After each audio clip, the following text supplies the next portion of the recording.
अस्सलामु अलैकुम व रहमतुल्लाहि व बरकातुहू।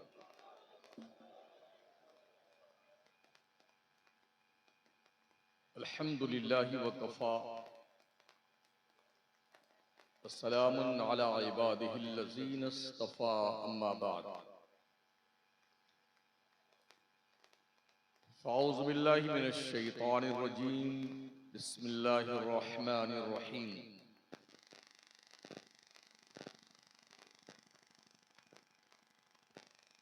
अक़ीमुस्सलाता व आतुज़्ज़काह। वक़ाल अल्लाहु अज़्ज़ व जल्ल अला मक़ामिन आख़र वफ़ी अमवालिहिम हक़्क़ुम मअलूमुन लिस्साइलि वल महरूम। सदक़ल्लाहुल अज़ीम।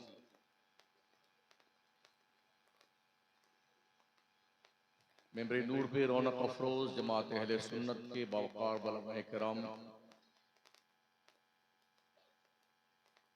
बिरादर दीनी हज़रत क़िबला नक़ीब हिंदुस्तान कफ़ील अंबर साहब अशफ़ी, हिब्बे मुकर्रम हज़रत शायर अहले सुन्नत सोहराब क़ादरी साहब, फैज़ी साहब व दीगर मद्दाहान मुस्तफ़ा, हाज़रीन बस पौने 12 बजने वाले हैं और मेरे बाद आपको नातो मनाक़िब भी सुनने हैं और खुसूसी खिताब ख़तीब दौरान आज़िश मिल्लत, नौजवान दिलों की धड़कन हज़रत अल्लामा अश-शाह अलहाज अस्सैयद अमीनुल क़ादरी साहब क़िबला निगरां सुन्नी दावत इस्लामी मालेगांव महाराष्ट्र का आपको सुनना है। बड़े इनकलाबी अशार हज़रत क़िबला कफ़ील अंबर साहब आपके सामने पेश फरमा रहे थे। आज मुझे जो उन्वान दिया गया है वो ज़कात का मामला है। जी मुझे बड़ी खुशी है इस बात की, कम से कम लोग ये एहसास तो कर रहे हैं कि कौम को इसकी जरूरत है। जी हज़रत, वाह वाह वाह वाह वाह वाह वाह। वरना खतीबों को क्या है, जो उनकी रटी हुई तकरीरें हैं वो पढ़ के सुना के चले जाएंगे, वाह वाह करवा लेंगे, आपकी खत्म बात। गालिबन कोई 5 साल से मैं आ रहा हूँ दयारे मदीना कॉन्फ्रेंस में। क्या मैं ये पूछ सकता हूँ इस 5 साल के अंदर आपके अंदर क्या बदलाव आया है?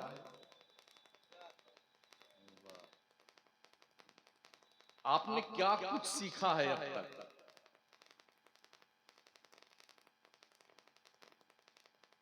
मुल्की मंजरनामे पे आज कंडीशन ये है कि हमारी सुन्नी जमात में टोलियां बनी हुई हैं। कफील अंबर अगर सैयद अमीनुल क़ादरी के जलसे में चला गया तो अब इसको यहां नहीं बुलाना। अगर सोहराब क़ादरी साहब शमसुद्दीन के जलसे में चले गए तो अब इनका सोशल बाइकाट। ये काम वो बहरूपिये कर रहे हैं जिनका वजूद खतरे में नजर आ रहा है। जी, इसलिए कि अंधों की नगरी में काने राजा जो होते हैं ना, उन्हें अपनी औकात का एहसास होता है। आज सुन्नी जागना शुरू कर चुका है। लोग चाहते हैं कि मेरी इस्लाह हो, मेरे इल्म में इजाफा हो, मैं दीन सीखूं और जानूं, क्योंकि गुज़िश्ता 50 साल में हमने सिर्फ जन्नतें खरीदी हैं और अब तक गेट तो दूर की बात, खिड़की तक नहीं पहुंचे। जो भी आया जन्नत देके गया। तो मुझे ये बताया गया कि ज़कात के हवाले से आपको कुछ गुफ्तगू करनी है, सुनेंगे इंशाअल्लाह ताला। आप जानते हैं कि कलमा पढ़ने के बाद एक मुसलमान पर नौयत के तगय्युर तबद्दुल के साथ में 4 चीजें फर्ज हैं: नमाज, रोजा, ज़कात, हज। इस्लाम की बुनियाद 5 चीजों पे है, कलमा, नमाज, रोजा, ज़कात, हज।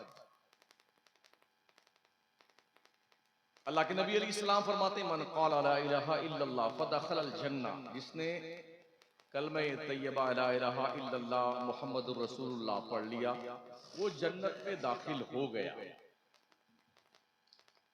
लेकिन इसके बाद जो जिम्मेदारी है, पहली जिम्मेदारी नमाज की। नमाज किसी भी हाल में माफ नहीं है। खड़े होके नहीं पढ़ सकते हैं तो बैठ के पढ़िए, बैठ नहीं सकते हैं तो लेट के पढ़िए, इशारे से पढ़िए, पढ़ना है। कोई छुट्टी नहीं जब तक मर न जाओ। एक साथ 2 तकलीफ नहीं होती यार, मोबाइल बंद कर जाएगी।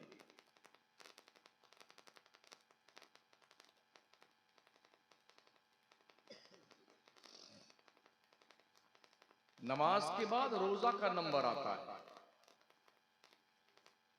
या अय्युहल्लज़ीना आमनू कुतिबा अलैकुमुस्सियामु कमा कुतिबा अलल्लज़ीना मिन क़ब्लिकुम लअल्लकुम तत्तक़ून अय्यामम मअदूदात। ऐ ईमान वालों, तुम पे रमजान के रोजे फर्ज किए गए हैं जैसे तुमसे पहले नबियों की उम्मतों पे रोजे फर्ज किए गए थे। ये गिनती के चंद दिन हैं, या 29 या 30।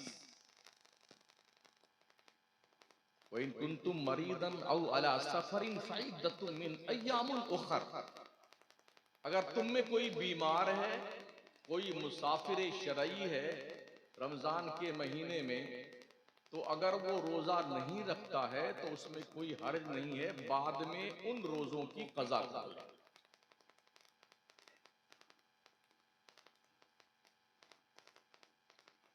और एक रोजा अगर बिला उज़्र शरई किसी ने छोड़ दिया तो पूरी जिंदगी भर रोजा रखता रहे तो उस एक रोजे के सवाब के बराबर उसे अल्लाह की तरफ से इनाम नहीं मिल सकता जो रमजान में कज़ा हुआ। कितने ऐसे लोग हैं जो कम से कम 1.5 क्विंटल के हैं मगर मरदूद रोजा नहीं रखते। उनको कहा जाए तो बोले हमारे घर में क्या चावल दाल नहीं है, हम क्यों जाएं भूखे मरने के लिए। जिस रब ने दाल चावल दिया है ना वो छीनना भी जानता है। सही बात। भीख मांगोगे दुनिया तुम्हें भीख नहीं देगी। इसलिए दायरे में रहा करो, दायरे में, ताकि हिफाजत में रहो। रोजा दरअसल इंसान के जिस्म की ज़कात है। जैसे माल की ज़कात निकालने से माल पाक होता है, ऐसा रोजा रखने से इंसान का जिस्म पाक होता है। जिस किसी शख्स ने एक दिन का रोजा रखा तो उसे जहन्नम से इतनी दूर कर दिया जाएगा जितनी दूर एक कौवा का बच्चे से उड़ना शुरू किया, मैक्सिमम उड़ता रहा, उड़ते उड़ते जितनी दूर जाकर के आखिर उम्र में मरेगा, जहन्नम से उस रोजादार को इतनी दूर कर दिया जाएगा। एक रोजा जिसने रखा। एक और हदीस शरीफ में अल्लाह के नबी अलैहि सलाम का फरमान मौजूद है, जितनी मसाफत जमीन से पहले आसमान के बीच में है इतना दूर कर दिया जाएगा रोजादार को जहन्नम से।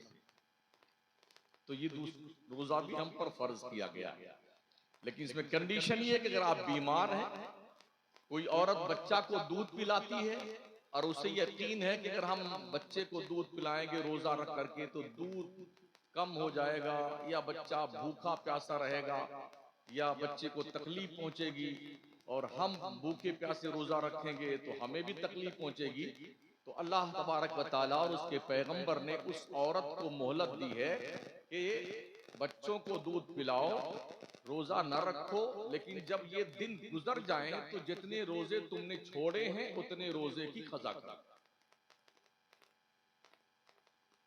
ऐसे ही अगर किसी औरत के पेट में बच्चा है, हमल है, और उसे यकीन है, डॉक्टर ने कह दिया अगर तुमने रोजा रखा तो तुम्हें भी खतरा है, तुम्हारे पेट में परवान चढ़ने वाले बच्चे को भी खतरा है, तो शरीयत का हुक्म यह है कि वो औरत रोजा ना रखे, बल्कि जब बच्चा पैदा हो जाए, अय्याम से फारिग हो, तो रोजे की क़ज़ा करे। ये स्पेशली छूट अल्लाह रसूल ने औरतों को अता फरमाई। अब आता है नंबर ज़कात का, जिस ताल्लुक से मुझे आज गुफ्तगू करनी है। तो चूंकि मौजूद सुखन ज़कात है, तो पहले हज को दो बात उसके हवाले से अर्ज कर दूं। ये पांचवा फरीजा है।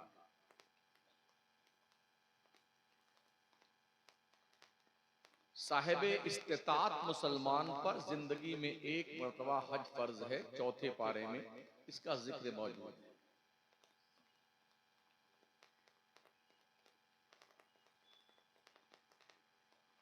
साहिब इस्तिताअत किसे कहते हैं? अपने घर से लेकर के मक्का मदीना जाने तक, जा करके आने तक पूरा खर्चा झेलने बर्दाश्त करने की क्षमता हो, और इस पीरियड में जहां तक 35 दिन के लिए 40 दिन के रोजे हज के लिए गया है, घर वालों के लिए इतना पैसा छोड़ के जाए कि वो भीख न मांगे, खैरियत से जिंदगी गुजार लें, और मिनिमम मामूली थोड़ा मोड़ा धंधा करने का पैसा भी रहे, ऐसे शख्स पर जिंदगी में एक मर्तबा हज करना पड़ता है। ये मसला भी सुन लीजिए। बहुत सारे कहते हैं यार अभी तो हमने बच्ची की शादी नहीं करी है, बट अब लड़के की शादी नहीं करी है, अभी हमने बिल्डिंग नहीं बनाई है। याद रखें, इस्लाम में शादी ब्याह में खर्चा के नाम पर कोई ऑप्शन मौजूद नहीं। जो हम कर रहे हैं ना, लाखों रुपए शादी में खर्च करते हैं, इस्लाम में कहीं नहीं लिखा हुआ है। बारात लेके जाओ, गाड़ी बाजा लेके जाओ, जहेज लेके आओ और दावतें उड़ाओ, खाना जाके खूब खाओ, लड़की क्या, कहीं नहीं लिखा हुआ है। ये हमारे बनाए हुए चोंचले और जंगलीपन के दस्तूर और कानून है। इसी जहालत और हिमाकत की बुनियाद पर गरीब बापों और माओं की बेटियों ने भाग करके गैरों से शादियां करना शुरू कर दी हैं, इसलिए कि कौम के लुटेरों और डाकुओं की तोद भरने के लिए उन गरीब माँ बाप के पास पैसे नहीं। अल्लाह के पैगंबर फरमाते हैं, शादियां इतना आसान कर दो कि जिना मुश्किल हो जाए, मुआशरे में कोई कुंवारा ना रहे। आका फरमाते हैं, शादियां वही बेहतर है जिसमें बहुत कम खर्चा हो। क्या मस्जिद में शादी नहीं होती? मेरे नबी ने अपनी बेटी फातिमा का निकाह मस्जिद में किया। 4 लड़कियों की शादी की हुजूर ने, कोई बारात नहीं आई सरकार के घर पे। मेरे नबी ने 11 शादी फरमाई, कोई बारात हुजूर लेके नहीं गए। सहाबा कमोबेश 1,24,000 थे, किसी की बारात हमने हदीस में नहीं पढ़ा कि कोई बारात लेके गया, या लड़की वालों ने खाने का एहतमाम किया और बढ़िया बढ़िया मुर्गा, चिकन चिल्ली और मटन कोरमा ये सब बनाया, कहीं कुछ नहीं। ये निकाह हुआ, ये रुखसती हुई, अपने घर जाओ, अपने चंद दोस्तों की दावत कर लेना, हो गई शादी। आज जिस माँ बाप के 3-4 बच्चियां पैदा हो जाएं, तो या तो वो अपने बच्चियों के साथ जहर खा के मर जाता है गरीब बाप, या तो अपने जिस्म और बच्ची के जिस्म पे पेट्रोल छोड़ के आग लगा के मर जाता है, या कुएं और नदी में डूब के मर जाता है, क्योंकि कौम के दरिंदों का पेट भरने के लिए उस गरीब माँ बाप के पास पैसे नहीं। सुनिएगा और जबकि मेरे करीम आका सल्लल्लाहु ताला अलैहि वसल्लम की बारगाह में एक सहाबी आए, उन्होंने कहा या रसूलल्लाह मैं शादी करना चाहता हूं, मेरे पास पैसे वैसे नहीं है। कहा कुछ भी नहीं? कहा हुजूर कुछ नहीं, बस 2 लुंगी है, एक पहनता हूं और एक ओढ़ता हूं बस। मेरे नबी ने फरमाया जाओ, एक लुंगी तुम नीचे पहन लेना, सतरे औरत कर लेना, सतर पोशी, और जो ओढ़ते हो ये लुंगी का कपड़ा, ये चादर अपनी बीवी को मेहर में दे देना, निकाह तुम्हारा होगा। एक आए, उन्होंने कहा हुजूर मेरे पास कुछ नहीं है। कहा क्या कोई तुम्हें कुरान शरीफ की कुछ सूरतें याद है? कहा हाँ या रसूलल्लाह कुछ सूरतें याद हैं। मेरे नबी ने फरमाया जितनी सूरतें तुम्हें याद है उतनी सूरतें अपनी बीवी को याद करवा देना, तुम्हारा महर यही है। क्या हो गया? हम कहां खड़े हुए हैं यार? साउथ इंडिया में गया तो वहां मैंने देखा चारों तरफ बोर्ड पे लिखा हुआ था बहनों बेटियों, तुम हिजाब में रहो, दुनिया औकात में रहेगी। उस रोड के किनारे से लेके जहां मैं ठहरा हुआ हूं, वहां तक आप इसी रोड पे घूम कर देख लीजिए, हमारी बेटियां और बहनें कितनी हिजाब में हैं। देख लीजिए, हमारे मजहबी प्रोग्राम्स, बुजुर्गों के उर्स, जलसे जुलूस, इसमें भी बेहयाई का बाज़ाब्ता तौर पर एक उन्सुर पाया जाता है, और जिसे देखने के बाद हर गैरतमंद इंसान की निगाह शर्म से झुक जाती है। तो शादियों को हुजूर ने आसान बनाने का हुक्म दिया, हमने मुश्किल बना दिया। नमाज, रोजा, हज, चौथा नंबर ज़कात। अल्लाह फरमाता वाक़िमुस्सलाह व आतुज़ ज़कात, नमाज कायम करो और ज़कात अदा करो। ज़कात किसे कहते हैं? शरीयत ने एक मालदार मुसलमान की दौलत में एक मखसूस रकम जो मुतय्यन की है गरीब को देने के लिए, उसे निकाल देने का नाम ज़कात कहलाता है। अल्लाह फरमाता है फी अमवालिहिम हक़्क़ुम मालूमुन लिस्साइली वल महरूम। ओ मालदारों, अल्लाह ने तुम्हारे माल में, तुम्हारी दौलत में मांगने वालों का और ना मांगने वाले हकदारों का एक मुतय्यना रकम मुतय्यन की है, मशहूर और मुतारफ है, ये उनका हक है, उसे ज़कात कहते हैं, निकाल के उन्हें दे दो।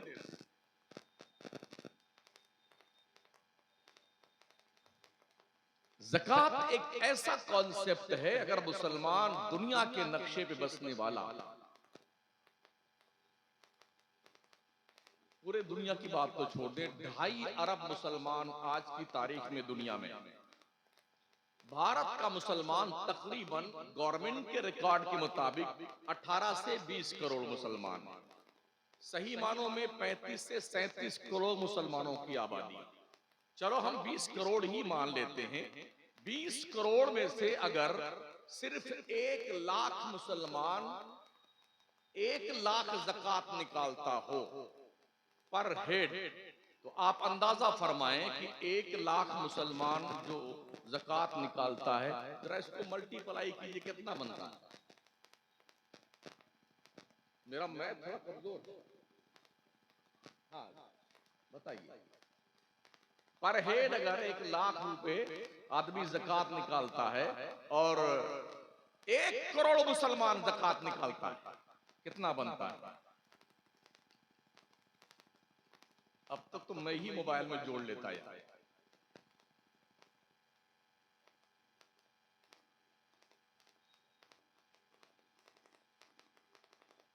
देख रहे हो, यही हमारा पढ़ा लिखा तबका इतना जीनियस।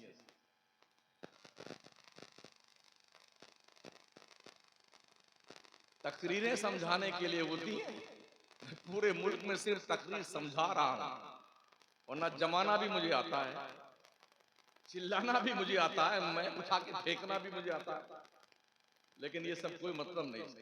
बताओ बताओ,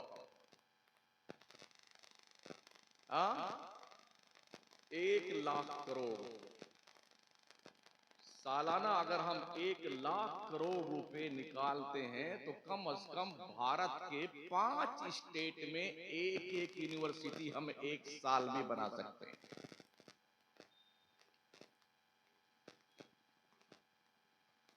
समझ रहे हैं कितना है? 2.50, 2.5 रुपए सैकड़े में। लेकिन आज की तारीख में मुसलमान की अक्सरियत ज़कात नहीं निकालती। अक्सर तो जानते ही नहीं ज़कात किस चीज का नाम है, और जो जानते हैं उनमें से भी अक्सर ऐसे हैं जो रमजान के एक महीने में 1 या 2 दिन 10-10 रुपए की गड्डी निकाल के ऐसे फकीरों में बांट देंगे और ये बताएंगे कि आज सठियाया है ये मर्द, आज इसका दौलत का जो है पिटारा खुला हुआ है और 10-10 रुपए होते हैं, ऐसे उड़ाता है। अरे क्या सेठ साहब आज पगला गए, एक दिन में ज़कात बांट के खत्म।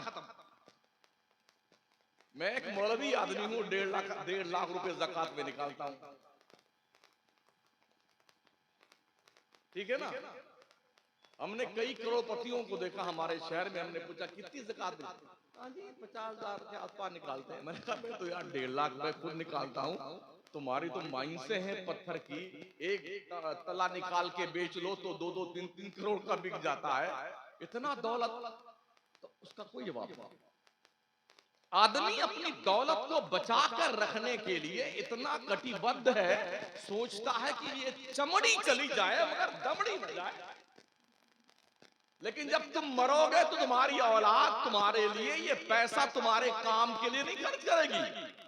मरते ही सारे पैसे पे औलाद टूट पड़ती है और बांट बांट के खत्म। अब्बा गए कब्र में, तुम जानो तुम्हारी कब्र जाने, हमें कोई मतलब नहीं। यही हो रहा है। अल्लाह के नबी अलैहिस्सलाम फरमाते हैं, ज़कात देकर अपने माल को महफूज किले में बंद कर लो। ओ मेरी उम्मत के लोगों, हजरत उमर के हवाले सरकार की हदीस को रिवायत करते हैं फारूक आजम कि अल्लाह के नबी ने फरमाया कि खुशकी और तरी में कोई माल अगर तुम्हारा हलाक होता है, बर्बाद होता है, लॉस होता है, तो ज़कात ना निकालने की बुनियाद पर होता है। अगर आपने एक पैसा ज़कात का रोक रखा है तो जिस पैसे में वो ज़कात का एक पैसा मिला हुआ है उस सारे पैसे को हलाको बर्बाद कर देगा। अगर आपने गरीबों का हक रोक कर खा लिया है तो इसका हिसाब बहुत कड़ा लिया जाएगा। किसी बाप के लाल की हिम्मत नहीं कि वो अल्लाह को हिसाब देके पार निकल जाए। जो लोग सोने और चांदी के जेवर पहनती हैं औरतें, अल्लाह के नबी अलैहिस्सलाम की बारगाह में खातून आई, उन्होंने सोने का कड़ा पहन रखा था। मेरे करीम आका ने फरमाया, खातून क्या तुम इस सोने की ज़कात निकालती हो? कहा नहीं या रसूल अल्लाह। तो मेरे आका फरमाते हैं, क्या तुम ये पसंद करती हो कल हश्र के मैदान में अल्लाह तेरे हाथ में जहन्नम के आग का कंगन पहनाए? कहा नहीं नहीं नहीं, नहीं या रसूल अल्लाह। फरमाया नबी रहमत ने, अपने माल की ज़कात निकाला करो, सोने चांदी की ज़कात। अब ये सुन लो, ज़कात किस किस माल में होता है? 3 किस्म का माल है जिसमें ज़कात लागू होती है। माले तिजारत, सोना चांदी, चराई का जानवर। चराई के जानवर का मसला यह है कि आज की तारीख में किसी के पास भी 30, 35, 40 भेड़ बकरियां नहीं है चरने वाले। कोई 2 बकरी है, किसी 3 बकरी है, किसी के पास 2 गाय है, किसी के पास 1 भैंस है। इसकी भी एक मियाद है और बताया गया कि इतनी बकरियां हो तो उन बकरी में 1 बकरी, इतनी गाय और भैंसे हो तो उसमें से 1 बकरी निकाली जाएगी, इतनी हो जाए तो 1 साल का बछड़ा निकाला जाएगा, इतनी हो जाए तो 2 साल का, ये तरतीब है। इतने ऊंट हो जाए तो ये निकाला जाएगा। तो चूंकि ये कॉन्सेप्ट पूरे मुल्क में मौजूद नहीं है, इस पर बहस नहीं है। 2 किस्म का माल रह गया, माल तिजारत और सोना और चांदी। 52.5 तोला चांदी या 7.5 तोला सोना या इसकी कीमत का पैसा अगर किसी के पास है तो उस पर ज़कात वाजिब है। तफसील सुनिए। ज़कात फर्ज होने के लिए 10 शर्तों का पाया जाना जरूरी है। मुसलमान होना, मालिके निसाब होना, आकिल होना, बालिग होना, आजाद होना, नसाब का हाजते असलिया से फारिग होना, नसाब का दैन से फारिग होना और नसाब पे पूरे तौर पे कब्जा होना, नसाब का माल का नामी होना और 10वां ये है माल पर हौलाने हौल यानी साल गुजर जाना। ये 10 शर्तें हैं, जब ये पाई जाएंगी तब ज़कात आप पर फर्ज होगी। इसकी तशरीह सुन ले। मुसलमान होना यानी कि काफिर पर ज़कात फर्ज नहीं। आकिल होना, अक्लमंद होना, कोई पागलमंद बुद्धि का है, चाहे अरबों की प्रॉपर्टी उसके पास है, उस पर ज़कात नहीं। बालिग होना, अगर कोई नाबालिग है, उसके पास बहुत प्रॉपर्टी है, सोना चांदी भी है, उस पर ज़कात नहीं। आजाद होना, अगर कोई गुलाम है, गुलाम के पास दौलत बहुत काफी है, मगर उस पर ज़कात नहीं। मालिक निसाब होना, मालिक निसाब किसे कहते हैं? जिंदगी गुजारने के लिए जितनी चीजों की मुतसिब तौर तरीके पे जो चीजें जरूरी होती हैं उनका पाया जाना। रहने के लिए मकान, कपड़े, गर्मी के कपड़े, ठंडी की कपड़े, कूलर, पंखे, जूते, चप्पल, पढ़ने वालों के लिए किताबें, ठीक है ना? ये सारी चीजें हाजत असलिया में आती हैं। बिस्तर, गद्दा, बेड, ये हाजत असलिया में आती हैं। इन हाजत असलिया को निकालने के बाद अब जो रकम आपकी बचती है, 52.5 तोला चांदी की कीमत आज की तारीख में कितनी है? तकरीबन 60,000 के अंदर 52.5 तोला चांदी खरीदी जा सकती है। अगर किसी के पास 52.5 तोला चांदी और साल गुजर गया, कर्जा नहीं है, तो फिर उस पर ज़कात लाजिम है। 100 रुपए में से 2.5 रुपया ज़कात शराफत से निकाल के गरीबों को, हकदारों को दे दो। तो ये हुई बात मालिक हाजत असलिया से फारिग होना और मालिक निसाब होना। नसाब का मतलब होता है जो बताए 52.5 तोला चांदी या 7.5 तोला सोना, या इसमें से किसी की एक की कीमत का मालिक होना, इसे मालिक नसाब कहा जाता है। दैन से फारिग होना, आप कर्जदार ना हो। मिसाल के तौर पर आपके पास 10 लाख रुपए हैं, साल भर से मौजूद हैं, बिजनेस में आपने इन्वेस्टमेंट कर रखा है और आपके ऊपर कर्जा 11 लाख रुपए का। अब कर्जा को 10 लाख में से अगर माइनस कीजिए तो प्लस में 1 लाख और कर्जा बाकी है आप पर, लिहाजा आप पे ज़कात लाजिम नहीं। अगर आपके पास 10 लाख रुपए हैं, आपके पास कर्जा 5 लाख रुपए का है, 10 में से 5 माइनस कर दीजिए तो 5 बचता है। साल पूरा होने पे उस 5 लाख के अंदर ज़कात देना आप पर लाजिम और जरूरी। नसाब पर पूरे तौर पे काबिज होना, ऐसा नहीं कि पैसा मैं मालिक निसाब तो हूं मगर वो हमारे कब्जे में नहीं, किसी और के कब्जे में। अगर किसी और के कब्जे में है तो ज़कात आप पर फर्ज नहीं। माल का नामी होना, बढ़ते रहना, ऐसा माल जो बढ़ने वाला हो उसे माल का नामी होना कहते हैं। ऐसे माल में ज़कात। आज कितनी तारीख है? जो 23 तारीख। मान लीजिए आज के 1 साल पहले ठीक 23 तारीख को हमने ज़कात निकाली थी। आज फिर 23 तारीख हो गई है, अब तक हमारे पास माल आया गया जो कुछ भी रहा है, आज की तारीख में हमारे पास 2 लाख, 5 लाख या 60,000 रुपए मौजूद हैं। हम कर्जा नहीं है, तो हम पर साल पूरा हो गया है, हमारे लिए लाजिम है कि हम ज़कात अपने पैसे के निकालें। इसे कहते हैं साल गुजर जाना, माल पर हौलाने हौल होना। ये 10 शर्तें हैं, इनमें से कोई एक ना पाई जाए तो मुसलमान पर ज़कात फर्ज नहीं। इतना समझ गए आप?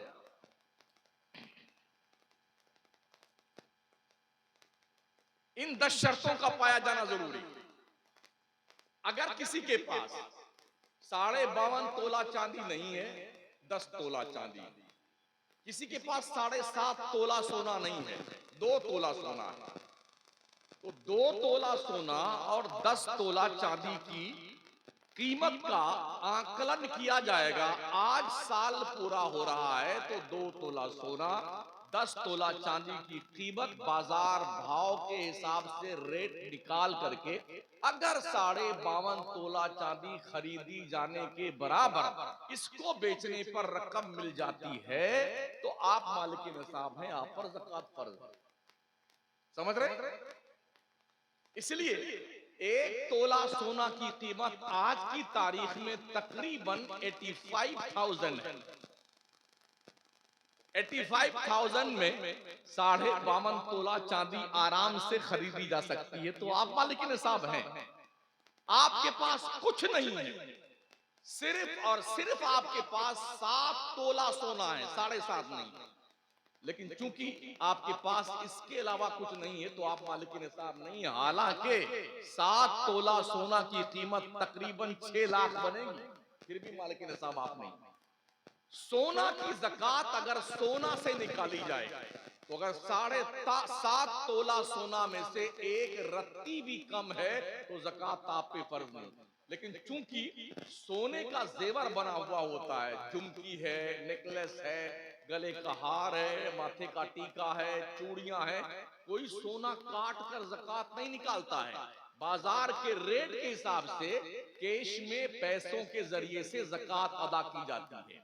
तो अब भले 1 तोला सोना आपके पास है, 10 तोला चांदी है, दोनों की कीमत मिला करके बराबर 52.5 तोला चांदी के बराबर पैसा है तो आप मालिक निसाब है, आपने ज़कात देना है। ये भी सुन लें, आज ज़कात देना मुझे साल पूरा हुआ है, आज की तारीख में मेरे जेब में जो पैसा है वो फिक्स डिपॉजिट, लाइफ इंश्योरेंस, किसान विकास पत्र, इंदिरा विकास पत्र, जितने अत्र पत्र सत्र गत्र है ना, ये सब जोड़ लीजिए। किसी को कर्जा दे रखा है वो जोड़ लीजिए, जितना सोना चांदी वो जोड़ लीजिए, और जो कुछ भी आपका प्राइवेट फंड जो होता है उसमें ये सब जोड़ना पड़ेगा। इस टोटल अमाउंट को जोड़ने के बाद, कर्जा निकालने के बाद जो बचता है अगर निसाब के बराबर है तो ज़कात आप पर लाजिम है। अगर मुसलमान सही मानों में ज़कात निकाल दे, अल्लाह की कसम पूरे मुल्क के मुसलमानों की गरीबी दूर होगी। मगर इतने बहाने बेटे करते हैं ज़कात के मौके पे, जो मौलाना बेचारे चंदा करने जाते हैं उनसे पूछिए ना, एक सफीर को 100 रुपया देने के लिए सेठवा मरदूद 5 मरतबा दौड़ाता है। 5 मरतबा जाने में 200 रुपया उसका किराए में चला गया और नालायक 100 रुपया ज़कात देता है।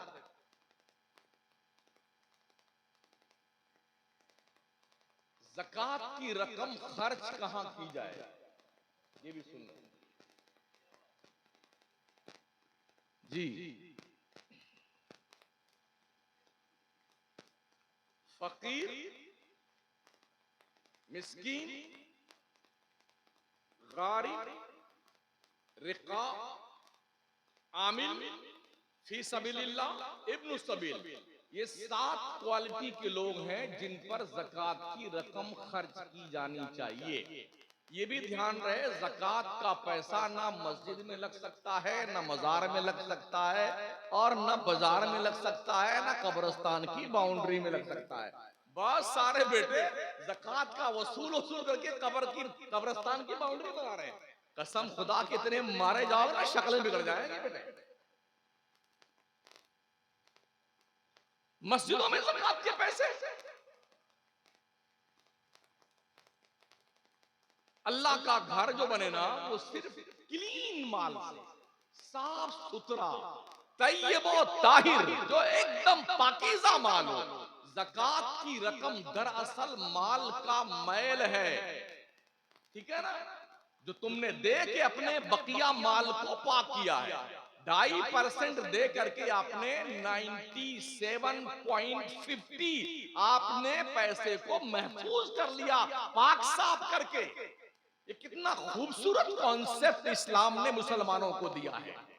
आज अगर मुसलमान सही मानों में, भारत का मुसलमान ज़कात निकाल करके सिस्टमैटिक ढंग से इसको नाफिज करे, अल्लाह की कसम मुसलमानों की पूरी बिगड़ी हुई कौम तबाही से निकल करके तरक्की पजीर हो जाए और खूबसूरत मुस्तहकम कौम के पास दौलत से मजबूत, तालीम से लैस होकर के दुनिया की आंखों में आंखें डाल करके जुर्अतमंदाना जिंदगी गुजारने का हौसला हमें पैदा होता है।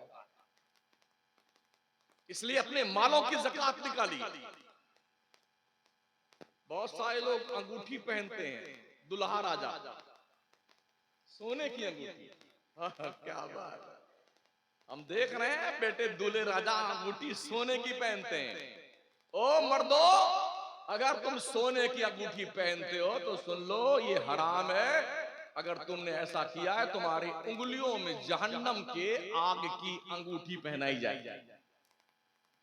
अगर तुम ये समझते हो कि कोई किस्सा और कहानी है, तो मुझे किस्सा कहानी सुनाना नहीं आता, मैंने अल्लाह रसूल का फरमान सुनाया। समझ रहे हैं? मर्द के लिए सिर्फ एक अंगूठी चांदी की 4.5 माशा कम से, इससे कम एक नग की एक अंगूठी मर्द के लिए पहनना जायज है। 2 माशा की 2 अंगूठी भी हराम है चांदी की, और 3 माशा 4 माशा की 2 नग की अंगूठी पहनना भी मर्द के लिए हराम है। अब एक और तस्वुर हमारी कौम के जवानों में गालिब है। यहां से गए अजमेर शरीफ, तो गली कूचे में से कड़ा खरीद के लाए, स्टील का बेटा कड़ा पहने हुए, लगता है कि कोई मुसलमान है भी कि नहीं, उल्लू का पट्टा यूं पहन के कड़ा घूमता है। कभी कभी डाउटफुल होता है कि मुसलमान है भी नहीं। धागा पहन लिया यहां, बोले अजमेर शरीफ से लेके आए। अबे तुम मदीने शरीफ से लेके आए, तब भी पहनना हराम है इसका। तो शादी ब्याह के मौकों पे दूल्हे राजा को सोने की अंगूठी पहनाना बंद कीजिए, वरना पहनाने वाले भी वो धुने जाओगे बेटे, और पहनने वाले भी। सुन रहे हैं? तो अब सुन लीजिए, ये जो 7 क्वालिटी के लोग हैं जिन पे ज़कात खर्च की जानी है, उनकी डिफिनेशन समाप्त फरमा ले। फकीर, फकीर किसे कहते हैं? सुनिए, हर भीख मांगने वाला फकीर नहीं होता है। हम क्या समझते हैं, अरे यार फकीर आया है, भीख मांगने आया है। जी, फकीर, हर फकीर भिखारी नहीं होता है, वो ज़कात लेने का हकदार नहीं होता है। आज की तारीख में 60% बिरादराने वतन कुर्ता पजामा पहन के, दाढ़ी बढ़ाकर, टोपी लगाकर, अजमेर की चादर ओढ़ करके अल्लाह अल्लाह करते ज़कात वसूलते दिखाई पड़ जाए गलियों में। बिजनेस चल रहा है भीख मांगने का, और इसके बड़े बड़े जो ठेकेदार हैं बिजनेस करने वाले, नॉन मुस्लिम कम्युनिटी के लोग हैं। 100 50 भिखारियों को साइकिल दे दिया है, ऐसे टांग तोड़ करके बिठा दिया है कि मांगते रहो बेटे, ऐसे हाथ लूला बना दिया, मांगते रहो। मुसलमान जैसे किसी को देखे हाथ उठाओ और जल्दी कि नमाज कज़ा ना हो जाए, फट से देता उठा। एक फकीर के गले में बहुत सारे शायर लड़के रहते हैं, अब मांगते नहीं वो।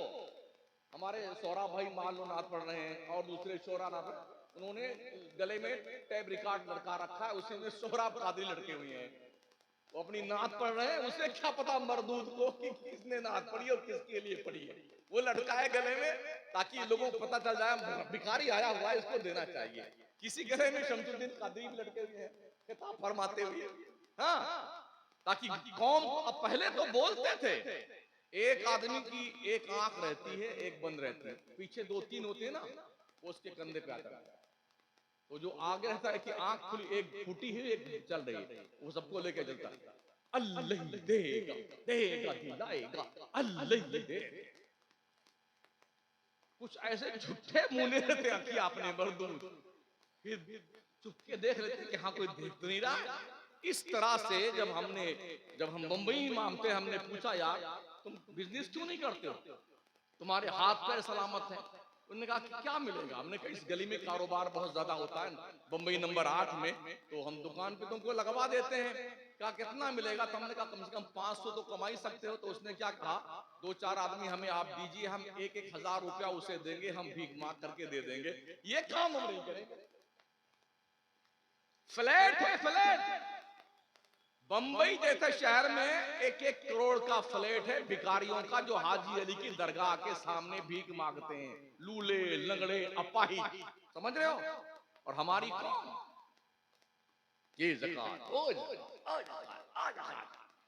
एक बंदे के 3 लड़के, एक डॉक्टर, एक वकील और एक बैंक का मैनेजर। जिन दिनों हम बम्बई में हाजी अली दरगाह में 6 महीने के लिए सैनिटोरियम में बेबी बच्चों के साथ थे, तो देखा वो बंदे आए तीनों, बड़ा अप टू डेट थे बेचारे। कहा अब्बा, वो उसकी एक टांग कटी हुई थी बाप की, लेटा हुआ मांग रहा है, अब्बा वो हम इंजीनियर हैं आपकी मेहनत से, और हम वकील साहब हैं, और ये डॉक्टर साहब हैं, माशाल्लाह अल्लाह ने बड़ा करम किया, वहाँ कैम्ब्रिज में क्या नाम है, ब्रिज कैंडी में हमारा फ्लैट है, इतनी गाड़ियां हमारे पास, अब्बा अब आप मत मांगिए, बड़ी शर्म आती मुझे। तो जानते कहा बुड्ढे ने, चुपचाप चले आ, तुम्हारे दिखता है इसी पैसे से मांग करके भीख मांगता, तुमको हमने डॉक्टर वकील और इंजीनियर बनाया, अब यही नहीं मांग। एक शख्स का हाथ जब नीचे हो जाता मांगने के लिए भिखारी का, तो उसका हाथ ऊपर नहीं आता है। इसलिए मेरे करीम आका ने फरमाया, नीचे वाले हाथ से ऊपर वाला हाथ अच्छा है। ओ लोगों, देने की क्षमता पैदा करो, मांगने और भीख की तरह से सवाली बनने की क्षमता मत पैदा करो अपने अंदर। दूर रहो इन बलाओं से। तो मैं अर्ज कर रहा था, हर फकीर, हर भिखारी फकीर नहीं होता। फकीर किसे कहते हैं? जिस पर ज़कात और फितरे की रकम खर्च करने का शरीयत ने हुक्म दिया है। फकीर उसे कहते हैं जिसके पास इतना हो कि उसका घर बार भी है, बीवी बच्चे हैं, कारोबार भी छोटा मोटा भी है, मालिक नसाब नहीं है वो, या नसाब तक तो पहुंचता है उसका माल, लेकिन वो किसी कर्ज में डूबा हुआ है, तो फकीर को ज़कात लेना जायज है। पहले फकीर की तारीफ सुन लिया आपने। ज़कात लेना जायज है, सवाल करना ना जायज है। फकीर की कैफियत सुन लीजिए, फकीर को भीख मांगना नाजायज हो गुनाह, लेकिन कोई ज़कात की रकम दे तो लेना जायज। अब आइए मिस्कीन की डिफरेंशिएशन सुनिए। मिस्कीन किसे कहते हैं? मिस्कीन उसे कहते हैं जिसके पास रहने के लिए घर ना हो, सर ढकने के लिए कोई उसके पास छप्पर ना हो, ढंग से कपड़े ना हो, उसे मिस्कीन कहते हैं। मिस्कीन को देना भी जायज है, उसे सवाल करके मांग करके लेना भी जायज है। फकीर, मिस्कीन। आमिल, आमिल किसे कहते हैं? जो ज़कात वसूलने के लिए जाता है, मेहनत करता है, बंबई, कलकत्ता और जी लखनऊ, लुधियाना और जी पंजाब और दिल्ली, तो ऐसा शख्स अपनी मेहनत का पैसा उस ज़कात की रकम से, कमेटी वालों से पैसा ले सकता है, तकरीबन 50% तक ले सकता है। शरीयत के बोले आमिलीन, अल्लाह फरमाता आमिलों का हिस्सा शरीयत ने उश्र में ज़कात की रकम में मुतय्यन किया। फकीर, मिस्कीन, आमिल। तीसरा नंबर है रिकाब का। रिकाब किसे कहते हैं? कोई गुलाम हो, कोई कनीज हो। आज के दौर में ना कोई गुलाम है ना कोई कनीज है। एक दौर था जब गुलाम बंदे खरीदे जाते थे, इंसान बेचे जाते थे, लड़कियां खरीदी जाती थी, लड़कियां बेची जाती थी। तो जो गुलाम खरीदे जाते थे, मर्द, उनको गुलाम कहा जाता था। जो लड़कियां खरीदी जाती थी उन्हें कनीज कहा जाता था। तो कनीज और गुलाम, उन्हें इस्लाम ने रिकाब का नाम दिया। रिकाब का मतलब होता है कि इनको पैसा दिया जाए ताकि ये अपने मालिक को पैसा देके अपने आप को आजाद करवा ले। उन्हें रिकाब का बदले किताबत करवाएं। वो सवाल भी कर सकते हैं अपनी गर्दन छुड़ाने के लिए, और आप दे भी सकते हैं। तो चूंकि ये तबका आज दुनिया के नक्शे पे गुलाम और कनीज का मौजूद नहीं, तो ये गुल, फकीर, मिस्कीन और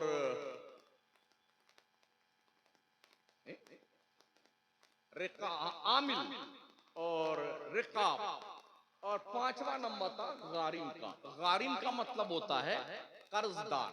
कोई शख्स अगर इतना कर्जे में डूबा हुआ है कि बस जिंदगी मुश्किल हो गई है, कर्जा उससे अदा हो नहीं रहा है, तो शरीयत का हुक्म यह है कि उसे पैसा दिया जाए ज़कात फित्रे का। वो मांग भी सकता है ताकि कर्जा अदा कर दे और अपनी गर्दन छुड़ाए। इसे कहते हैं गारिब। फकीर, मिस्कीन, आमिल, रिकाब, गारिब फी सबीलिल्लाह। छठवां नंबर आता जिस पर ज़कात फित्रे की रकम खर्च की जाए। फी सबीलिल्लाह। फी सबीलिल्लाह का मतलब होता है कि कोई अल्लाह के रास्ते में निकला हुआ है, मैदान जंग में जा रहा है, तो उसको आप ज़कात दे सकते हैं। कोई हज करने जा रहा है, गरीब आदमी है, सवाल करना जायज तो नहीं उसे, लेकिन आप जानते हैं गरीब है तो आप उसे ज़कात की रकम दे सकते हैं। ऐसे ही वो बच्चे जो मदरसे में पढ़ते हैं, मुसलमानों के वो बच्चे जो स्कूल और कॉलेज में पढ़ते हैं, गरीब हैं, उनके पास पैसे नहीं हैं, तो वो पैसे उन बच्चों पे भी खर्च किए जाएं जिन्हें फी सबीलिल्लाह कहा जाता है। अल्लाह के रास्ते में उन्होंने अपने आप को फारिगुल बाल कर रखा है। तो ये छठी किस्म के लोग हुए जिन पे ज़कात की रकम खर्च की जानी चाहिए। सातवीं किस्म के लोग इब्नु सबील में आते हैं। फर्ज कीजिए कोई शख्स आपके इधर से गुजर रहा था, उसकी जेब कट गई, अब रहने वाला लखनऊ का है, उसके लखनऊ में 10 बिल्डिंग है, बहुत बड़ा कारोबार है, मगर अब फकीर हो गया वो। पूरी उसके पास जो पैसा वैसा था किसने लूट लिया, अटैची लेके कोई भाग गया। अब उसके पास खाने के लिए पैसे नहीं है, उसके पास जाने के लिए सफर का पूरा खर्च नहीं है, तो वो शख्स उतनी ज़कात की रकम आपके यहाँ आकर लेने का हकदार है किसी भी मुसलमान से, जितने में वो अपने घर पहुंच जाए। ये 7 किस्म के लोग हुए जिन पे ज़कात की रकम खर्च की जा सकती है। आप में से कितने ऐसे लोग हैं जो इसके बारे में जानते हैं? ये तो पता है कि उधर एक मजार है, मलीदा, जलेबी, बुनिया, बर्फी लेके वहां फातिहा करने जाना। ये कौन पता करेगा भाई साहब? ये दीन है, दीन, ये शहादत गहे उल्फत में कदम रखना है। लोग आसान समझते हैं मुसलमान होना। आपको अपने मजहब का पता नहीं है, आपको अपने दीन का पता नहीं है। बरसों से दयारे मदीना कॉन्फ्रेंस हो रही है, आपने आज तक सीखा क्या है? ओ मुरादपुर के लोगों, मुझे जवाब दो इसका। क्या सीखा आज तक आपने? ये लाखों रुपए जो आप अपनी कौम के जरिए से चंदा करके इस जलसे पे खर्च करते हैं, इसका रिफंड क्या मिला आज तक आपको? मुझे जवाब चाहिए। फलाने मौलाना को बुलाओ, फलाने शायर को बुलाओ, उनकी तकरीर बहुत जम जाएगी तो बड़ा मजा आ जाएगा। क्या बात है, खूब नारे लगा लो। क्या इसी का नाम जलसा है?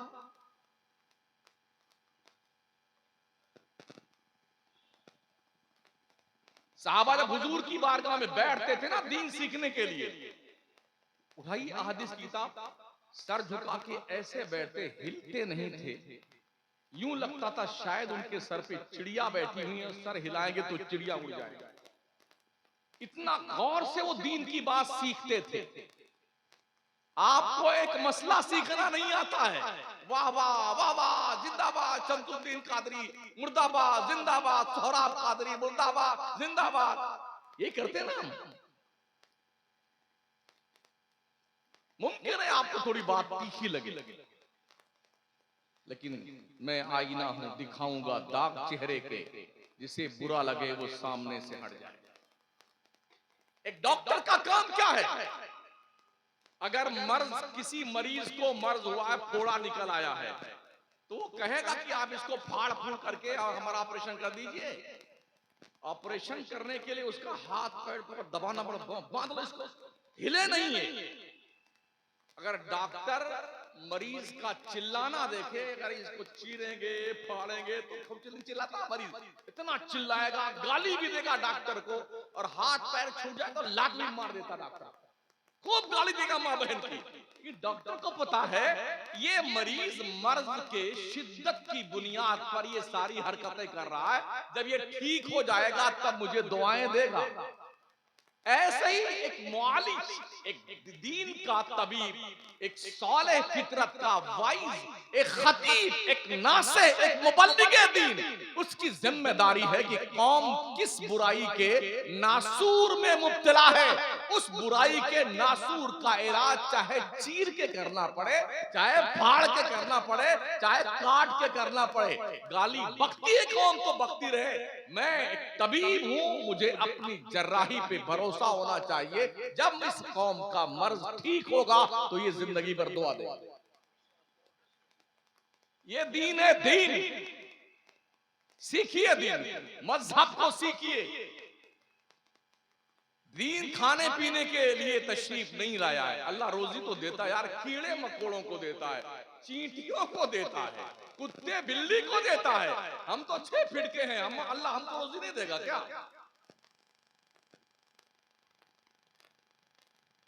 आप आइए ना अजमेर शरीफ में, ख्वाजा साहब के आस्थाने पे हजारों मंगते बैठे हुए हैं और लोग जाते हैं।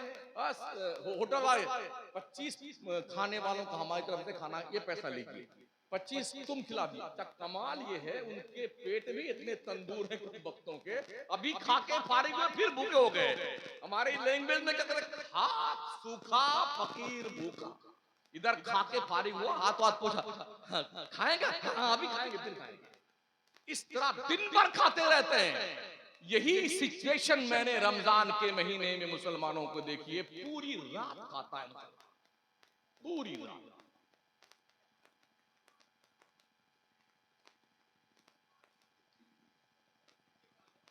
आने दीजिए, आने दीजिए, कोई दिक्कत नहीं है।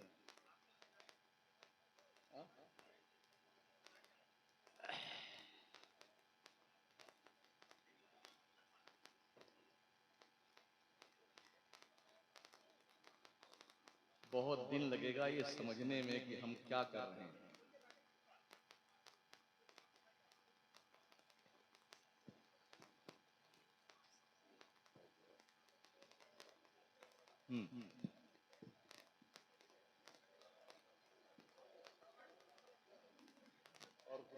नारे तकबीर, नारे रिसालत। मोहब्बतों के साथ अपनी आवाज़ों को बुलंद करें और इस्तकबाल करें हुजूर सैयदी अमीनुल क़ादरी साहब क़िबला मरज़िल्लहुल अली व नूरानी का। नारे तकबीर, नारे रिसालत, दयारे मदीना कॉन्फ्रेंस।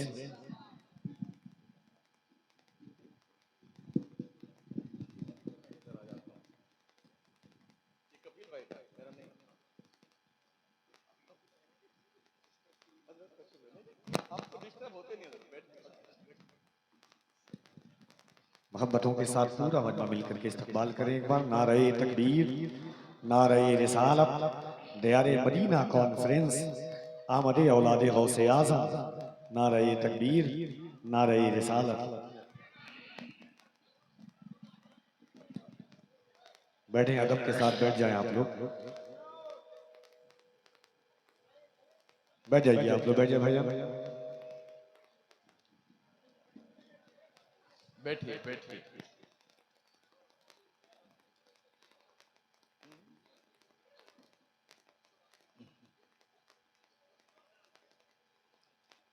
पूरी तरह से थोड़ा अमन और शांति का माहौल बना लें।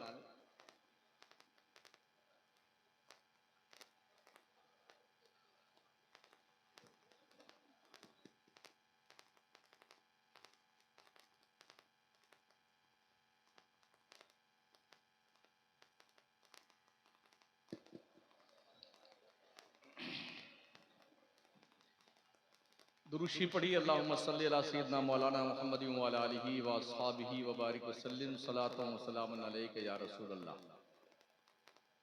पौना घंटा मेरी तकरीर हो गई है।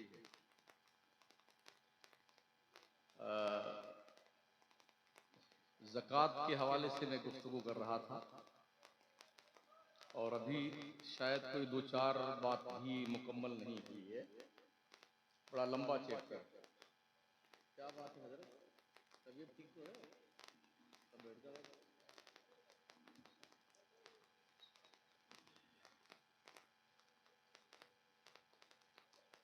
हौलाने हौल के लिए, साल पूरा होने के लिए शमसी तारीख का एतबार नहीं होता है, कमरी तारीख का एतबार होता है, इस्लामी महीने का। ठीक है ना, इसका ध्यान रखना। तो जरूरी ये है कि हमारी मस्जिदों में जो इमाम रखे जाएं वो थोड़ा पढ़े लिखे रखे जाएं। माफ कीजिएगा, क्योंकि मैं कश्मीर से कन्याकुमारी तक जाता हूं, मेरी कोशिश होती है कि मस्जिद नमाज पढ़ूं। हमने जो अंदाजा लगाया हज़रत कबीर भाई, 60 से 65% इमाम मस्जिदों के जाहिल हैं। सूरे फातिहा तो छोड़िए, इस्तिआज़ा बसमला पढ़ना नहीं आता। मसले दीनिया का कोई शऊर नहीं। अगर कुछ नमाज में मिस्टेक हो जाए, उसे सही कैसे करना कुछ पता नहीं। तो हफ्ते में एक दिन जुमा का आता है, जो 10 मिनट कौम को दीन की बात ना सही से बता सके, तो हमारी कौम जाहिल न रहेगी तो क्या रहेगी। जलसों का मिजाज ये है कि मैं अभी बहुत खुश्क तकरीर कर रहा था, पौना घंटा जो मैंने तकरीर की ना, बहुत सूखी साकी, इसमें ना तो तेल लगा हुआ था, ना घी का चुपड़ी हुई रोटी थी, कुछ भी नहीं, एकदम सूखी रोटी समझो खिला रहा था मैं, लेकिन काम की थी। वो सूखी रोटी का ही टुकड़ा था जिसे ख्वाजा मोइनुद्दीन चिश्ती के मुंह में इब्राहिम कंदूजी ने डाला था, तो दिल की दुनिया इनकलाब पजीर हो गई। सूखी रोटी का टुकड़ा। वक्त के तनाजुर में आज हमें होश के नाखून लेने की जरूरत है। और जो ये पीरों की उठापटक चल रही ना, वो उसका इलाका, वो उसका इलाका, उसके साथ गए तो अब उस मौलाना को हम नहीं बुलाएंगे।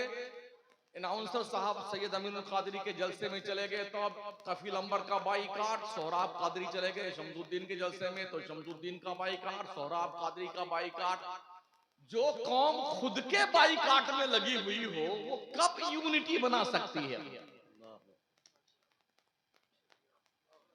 अभी एक पगलाए हुए पीर का एक वीडियो देखा और सुना, वो फरमा रहे हैं करबला में जितने लोग थे सब बरेलवी मसलक के लोग थे।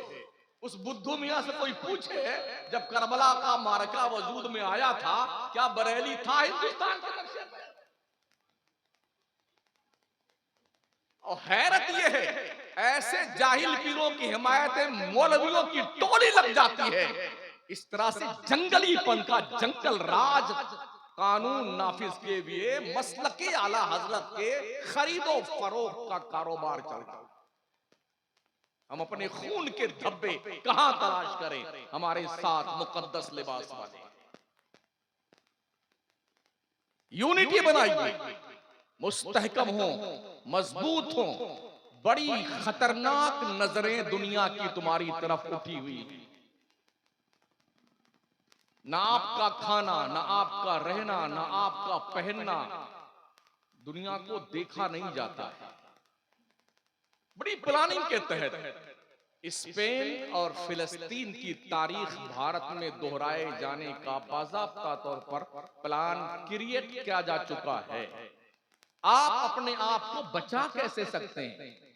दीन पे कायम रहे मजबूती के साथ, और अपने आप का दिफा करने के लिए कानूनी चाराजोई के दायरे में रह करके खुद मुस्तहकम बनिए और अपनी नस्लों के तहफ्फुज़ और बका के लिए तन मन धन सबकी बाजी लगा दीजिए। यकीनन वीडियोस तो आपने देखी होंगी ना फिलिस्तीन की।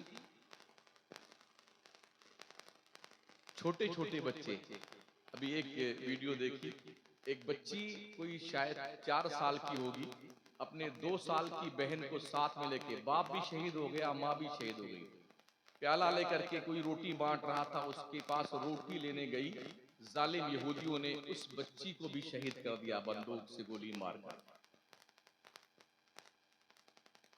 फिलिस्तीन के बच्चे आज दरख्त के पत्ते खा खा के वक्त गुजार रहे हैं। हमारे दस्तरखान पे टिकिया कबाब भी है, तंदूरी मुर्गी भी है, चिकन चिल्ली भी है, चिकन क्रिस्पी भी है, चावल भी शानदार है, रोटी भी जानदार है, मीठा सामान अलग से मौजूद है। जिंदाबाद जिंदाबाद, ये प्लस पॉइंट और है। पूछिए उन लोगों से जिनके पास खाने के लिए रोटी का टुकड़ा मयसर नहीं है, क्या जुर्म है उन लोगों का? सिर्फ ये कि वो अल्लाह के घर के तहफ्फुज़ व बका के लिए अपने आप को तबाही के दहाने पे खड़ा किए हुए हैं। ऑप्शन है उनके पास में कि वो फिलिस्तीन छोड़ के चले जाएं, मगर घर बर्बाद हो गया है, बिल्डिंगें तबाह हो गई हैं, माँ बाप का साया सर से उठ गया है, मगर कोई बच्चा फिलिस्तीन छोड़कर जाने को तैयार नहीं। या तो मर जाएंगे मस्जिद अक्सा के तहफ्फुज़ के लिए, और या फिर हमारा रब हमारे हाथों में फतेह का झंडा अता फरमाए। ये सोच उन मुजाहिदीन की है। आप कहां बैठे हैं? पूरा महल्ला मुसलमान का है, फजर में एक सफ नमाजी नहीं होता है। संगीनों के साए में रमजान शरीफ में फिलिस्तीन में बैतुल मक़दिस के अंदर कई लाख मुसलमानों ने बाज़ाब्ता तौर पर तरावी भी पढ़ी है, जबकि लोग बंदूकें लिए खड़े हुए हैं।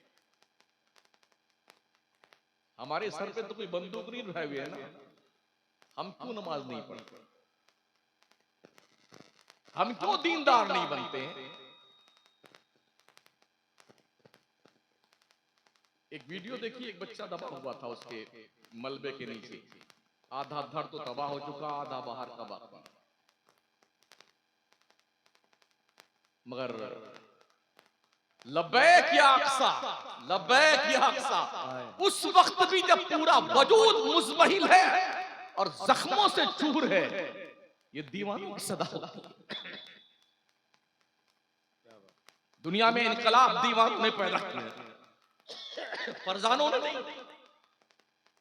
दीवानगाह ने इश्क़े मोहम्मद को देखकर घबरा गई है गर्दिशे दौरा, कभी कभी गर्दन में हार डाले हैं माहो नजूम ने, गुजरा है उन हदों से मुसलमान कभी कभी। तुम्हारी तारीख तो पढ़ो, बदर के मैदान में तुम उतरे थे, 313 थे, 1000 का लश्कर जर्रार था, असलहे से लेस। गुलामाने मुस्तफा के पास ढंग की तलवारें नहीं थी, नेज़े नहीं थी, ढालें नहीं थी, घोड़े नहीं थे, मगर अपने आप को अल्लाह की राह में कुर्बान करने के लिए मैदान में उतर आए थे। सिर्फ दुआओं से काम नहीं चलता है, बिलाशुबहा दुआएं, अब दुआ मुख्खुल इबादत, दुआएं इबादत का भेजा और मग़ज़ हैं, लेकिन दुआएं मंजिले कारजार में उतर के मांगी जाती है। क्या हमारे नबी से ज्यादा किसी की दुआ मकबूल हो सकती? मेरे करीम आका अगर दुआ फरमाते तो पूरा मक्का मुसलमान हो जाता, पूरा हिजाज मुसलमान हो जाता, पूरी दुनिया मुसलमान हो जाती। लेकिन जरूरत पड़ने पे जब इस्लाम का पैगंबर आमिना का लाल अब्दुल्ला का जिगर पारा 313 सहाबा को लेके बद्र में उतरा, तो वहां दुआ मांग रहे थे नबी, ऐ रब, तूने जिस मदद का वादा फरमाया था, मोहम्मद तेरे दहलीज पर सजदे शुक्र पेश करता हुआ उस वादे को पूरा करने का मुल्तजी है, रब अपनी तरफ से मदद को नाजिल फरमा। तो अल्लाह ने 5000 फरिश्तों की जमात जिब्रील की कमांडरी में भेजा था, जो जबल मलाइका पे उतरे थे। 313 मुजाहिदीन ने 70 काफिरों को कत्ल किया था और 70 को रस्सी में बांध के लेके आए। जज्बे सरशारी क्या था? नबी का हुक्म हो तो कूद जाएं हम समंदर में, जहां को महव कर दें नारे अल्लाहु अकबर में। कुरैशे मक्का तो क्या चीज है, देवों से लड़ जाएं, सेनानो नेजा बनकर सीने बातिल में गड़ जाएं। ये कैफियत थी उन दीवानों। मौला अली करम अल्लाह ताला हुजूर करीम फरमाते हैं, या रसूलुल्लाह अलैहि सल्लत व तस्लीम, कई बार ऐसा हुआ जब मैं किसी काफिर को मारने के लिए तलवार उठाया तो मेरी तलवार उसके गर्दन तक पहुंचने नहीं पाई, उसकी गर्दन कट के मुंडी नीचे पड़ी होती थी। ऐसा क्यों हुआ? मेरे नबी ने फरमाया, अली, फरिश्तों की जो टीम आई थी ना, ये उनके तलवारों से मरे हुए लोग हैं।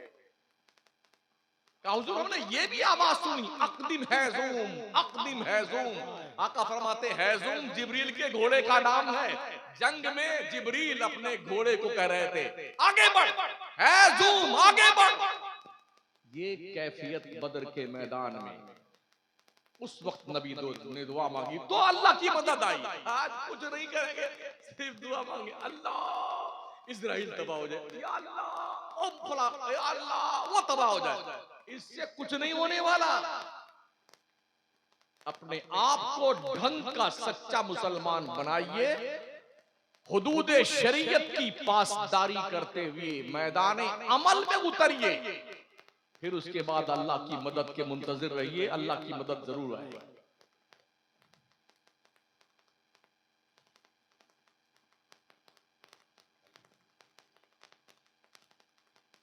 अल्लाह अकबर। तो ये मेरी तरफ से आप नजराना रख लो यार, रख लीजिए आप यार। अरे आइसक्रीम खा लेना यार, है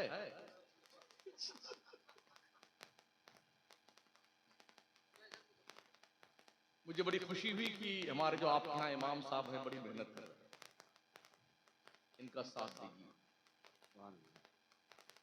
बच्चों को पढ़ने के लिए दीजिए। कम से कम आपका बच्चा दीनदार तो हो जाएगा, नमाजें तो सीख ले, आपकी बच्चियां नमाजें तो सीख ले। और मैं फिर ये अर्ज करूंगा, जो ये रोड पर मुस्लिम बच्चियों का, जवान जवान बच्चियों का सरों का दुपट्टा गायब है, बाल खुले हुए हैं और बिल्कुल इस तरह से घूम रही जैसे इनका कोई पुरसाने हाल नहीं, कोई अब्बा इनके नहीं, इनकी अम्मा भी मर गई हैं, इनके अब्बा भी मर गए। इन्हें हिजाब में लाइए, हिजाब में, वरना मैदान कयामत में ओ बापो तुम्हारी शक्लें जहन्नम के आग में झोंक दी जाएंगी। ये ध्यान रखना। बच्चों की परवरिश करना, खाना खिला देना, पिला देना, अच्छे अच्छे कपड़े पहना देना, सिर्फ यही बाप और माँ की जिम्मेदारी नहीं है। अपनी औलादों को दीन सिखाओ, दीन अदब सिखाओ, कनीज़े फातिमा बनाओ, बच्चियों को गुलामे हुसैन बनाओ, अपने बच्चों को। अगर ऐसा ना हुआ तो फिर तैयार रहिए जहन्नम के आग का इस्तकबाल करने के। दुनिया से ताकत में आप नहीं जीत सकते हैं, इसलिए कि दुनिया के पास ताकत बहुत ज्यादा है, आपके पास नहीं। दुनिया से दौलत में आप नहीं जीत सकते, दुनिया के पास दौलत बहुत है, आपके पास नहीं। एक ही चीज बची है, वो है इल्म। इसे सीखिए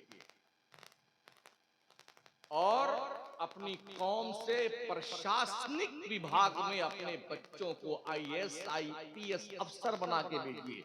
अगर आपकी कौम का एक अधिकारी IPS बनता तो 5 लाख लोगों को प्रभावित करता है। ये सोच पैदा कीजिए कि मुझे बढ़ाना पढ़ाना बच्चों को अपने। सादाते महारारा का ये सेंटेंस याद रखें, आधी रोटी खाएं, बच्चों को पढ़ाएं। महीने में 10 मरतबा मुर्गा खाना बंद कर दो, एक दिन खाओ, जो पैसा बचता है उसे बच्चों के क्वालिफिकेशन पे खर्च करो। उस वक्त तक आप सही मानों में दुनिया को आईना दिखाने के लायक नहीं बन सकते जब तक आपके पास ढंग की क्वालिफिकेशन है। पर्दा तरक्की की राह में कोई रुकावट नहीं बनता है, दाढ़ी तरक्की के रास्ते में कोई रुकावट नहीं बनती है।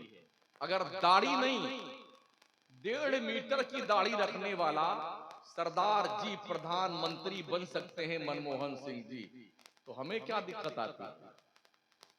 अगर गयानी जेल सिंह इतनी बड़ी दाढ़ी रख करके, मोछ रख करके, 1 मीटर का सर का बाल रख करके सदर जमहूरिया बन सकते, तो हमारी कौम को शर्म क्यों आती दाढ़ी रखने? कहां रुकावट है दाढ़ी यार इस्लाम की राहों में? कितने साल हो गए इकराम भाई जलसे को होते हुए? 48 साल। अल्लाह अकबर। मैं यही पूछना चाहता हूं कि इस 48 साल में ओ मनियारी मुरादपुर के लोगों, इस जलसे में दयारे मदीना कॉन्फ्रेंस में आने वालों, इस 48 साल में सीखा क्या आपने?